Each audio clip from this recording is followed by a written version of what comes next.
Iran పై యుద్ధం చేస్తున్న వేళ చికాకు తెప్పిస్తున్న హిజ్బుల్లా గ్రూపులపై ఇజ్రాయెల్ తీవ్ర స్థాయిలో విరుచుకుపడుతోంది.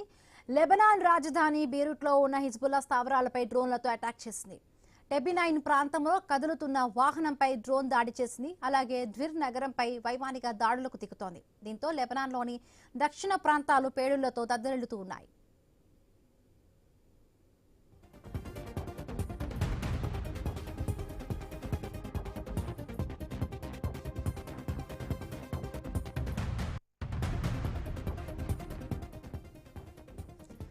ఇరాన్ పై యుద్ధం చేస్తున్న వేళ చికాకు తెప్పిస్తున్న హిజ్బుల్లా గ్రూపులపై ఇజ్రాయెల్ తీవ్ర స్థాయిలో విరుచుకుపడుతోంది. లెబనాన్ రాజధాని బీరూట్లో ఉన్న హిజ్బుల్లా స్థావరాలపై డ్రోన్లతో అటాక్ చేసింది. టెబినైన్ ప్రాంతంలో కదులుతున్న వాహనంపై డ్రోన్ దాడి చేసింది. అలాగే ద్విర్ నగరంపై వైమానిక దాడులకు దిగింది. దీంతో లెబనాన్లోని దక్షిణ ప్రాంతాలు పేలుళ్లతో దద్దరిల్లుతూ ఉన్నాయి.